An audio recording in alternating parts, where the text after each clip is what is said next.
Hey everybody, it's April, and today in Plank Break I want to talk about what you should be doing if you have a setback. So I'm going to start on hands and then switch around a little bit and see how it goes for our 5 minutes. So if you're starting on hands, start in table, pull your shoulders down your back, then lift your upper back, lift your chest, pull in your belly, come up on your toes, shift your weight forward slightly. The timer has begun. Here we go. So once you get into your plank, do all of that again. Press into the floor, separate your shoulders, pull in your belly, tighten up your glutes, press your heels back. So everything is engaged when you're doing plank.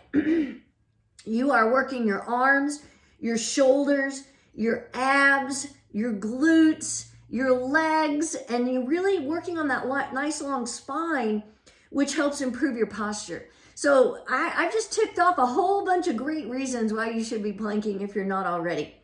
I have to call attention to my cute little shoes here. These are actually little denim shoes from Skechers that I love. I wish I could wear them while I'm planking, but it really hurts my toes to wear shoes like that when I'm planking. Okay, so one thing I wanted to talk about was setbacks. And you know, the definition of a setback is a delay in progress. So if you have a setback, that doesn't mean that something has to end. We're at 1 minute. I'm going to switch to my forearms. If you switch to forearms, do all that stuff again of pulling your shoulders down your back, lifting your upper back, pulling in your belly, tightening up your glutes, pressing heels back. So you're making sure you have a nice long line in your body. And again, your gaze, you're not looking up, you're not tucking. Gaze is just right out in front of your fingertips, or since I like to interlace fingers, it's right at my knuckles.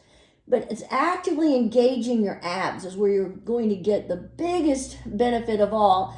And that's what's going to help support your lower back, not just while you're planking. The great thing about plank is that it's setting up that support system for after you plank. So you're working on that nice, strong lower back after you're done. So you may think about it as somewhat torturous while you're planking, but you have to think about, we're switching at 2 minutes and I'm going to lift a leg.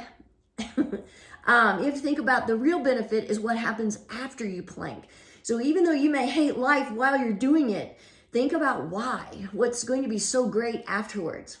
So talking about setbacks though, you might experience a setback if you have an illness or maybe a surgery or an injury where you can't plank or do yoga or whatever it is you're doing. 2:30, I'm switching legs.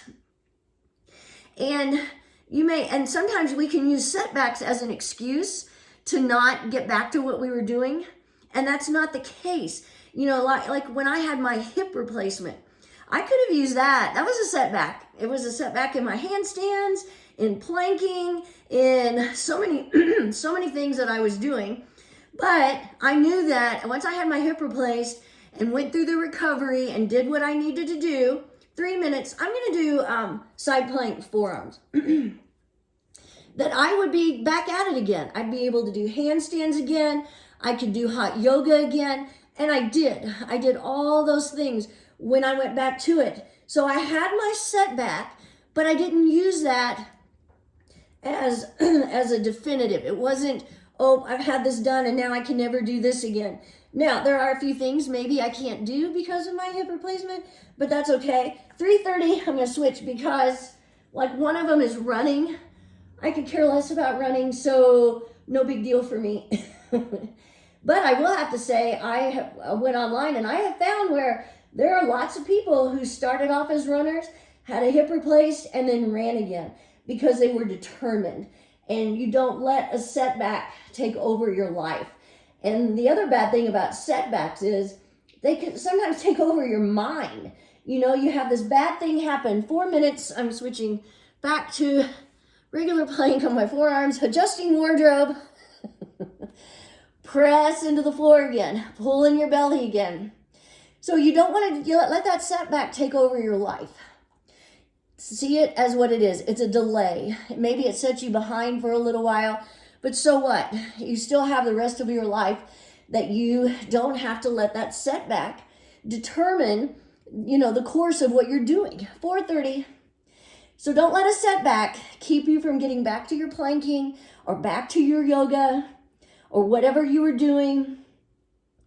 And sometimes, like after I had COVID, I really wasn't myself for about 3 weeks.